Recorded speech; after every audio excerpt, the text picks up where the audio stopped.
Bonjour mes chéris, welcome to my French Até.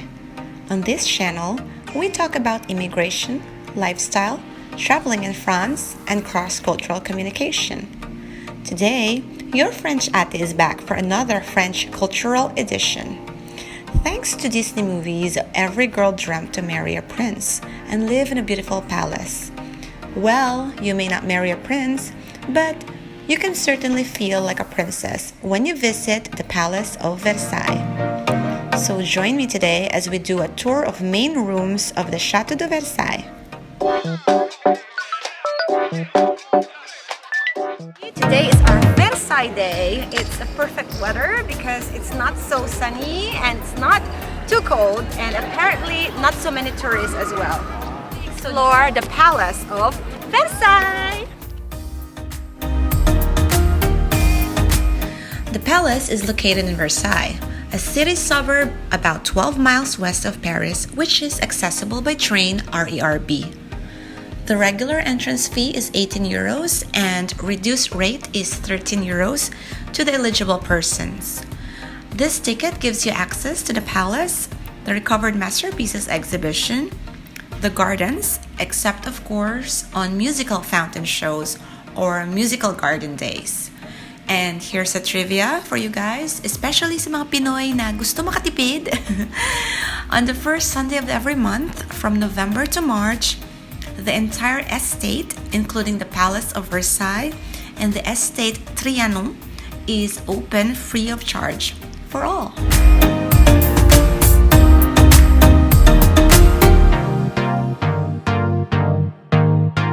I found a statue of my favorite king. He is Philippe II or Philip II, also known as Philippe Auguste. He's my favorite because he was the one who regained many regions of France that were actually taken by the British. So yeah, and because of Philippe II, France is now France. Like now we have the form of hexagon. So thanks to Philippe Auguste.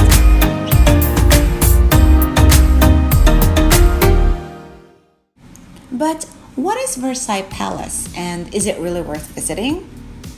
Well, Versailles played a very important role in the French history, as it was where the monarchy in France ended and where the French Revolution happened. Louis XIII built a simple hunting lodge on the site of the Palace of Versailles in 1623 and replaced it with a small chateau in 1631 to 1634.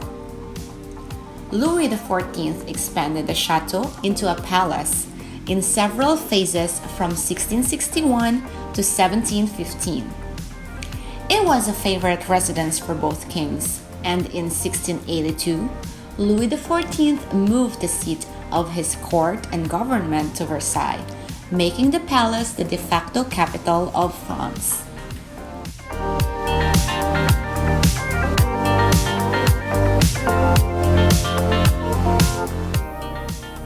A succession of kings continued to embellish the palace up until the French Revolution.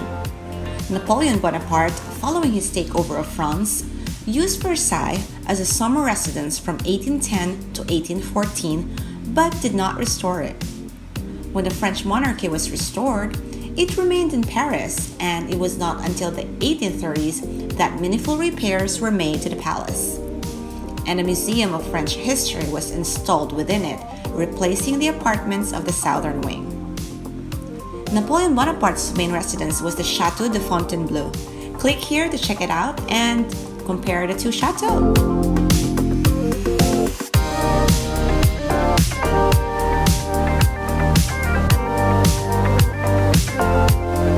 The Versailles Palace and its gardens were designated a World Heritage Site by UNESCO in 1979 for its importance as the center of power, art, and science in France during the 17th and 18th centuries. And it is one of the greatest achievements in the French 17th century art. In 1789, the French Revolution forced Louis XVI to leave Versailles for Paris. The palace would never again be a royal residence, and a new role was assigned to it in the 19th century when it became the Museum of the History of France in 1837 by order of King Louis Philippe, who came to the throne in 1830. The rooms of the palace were then devoted to housing new collections of paintings and sculptures representing great figures and important events that had marked the history of France. Today, thousands of tourists come to see the magnificent palace that contains 2,300 rooms spread over 63.154 meters squared. In English, the words château and palais mean palace, but in French, these are slightly different. Beginning in the Renaissance period, the term château was used to refer to the rural location of a luxurious residence as opposed to an urban palace. It was thus common to speak of the Louvre as palais in the heart of Paris and the Château of Versailles out in the country. Versailles was only a village at that time.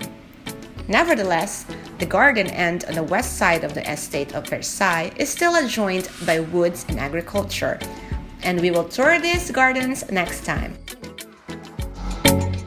So this is the Hall of Mirrors, and if you watch the season 2 of Emily in Paris, you can identify this hall easily. The whole length of the Hall of Mirrors pays tribute to the political, economic, and artistic success of France. Military and diplomatic victories and reforms with a view to reorganizing the kingdom are illustrated through allegories from antiquity. Economic prosperity is revealed in the number and size of the 357 mirrors bedecking the 17 arches opposite the windows, demonstrating that the new French manufacture could rival the Venetian monopoly on mirror manufacturing. At the time, such items were a great luxury. The King's Bedroom. In 1701, Louis XIV moved his bedchamber into the large room covering nearly 90 meters squared and situated in the center of the eastern facade of the palace.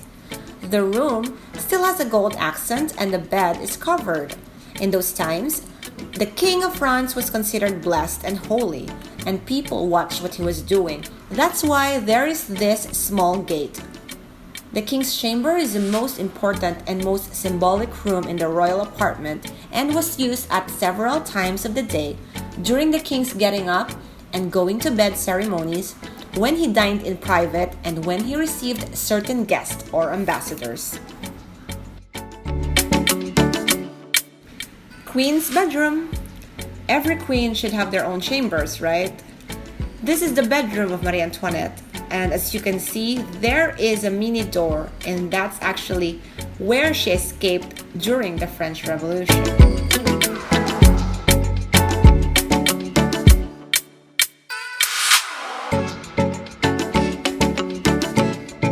So that was the tour of the Château de Versailles.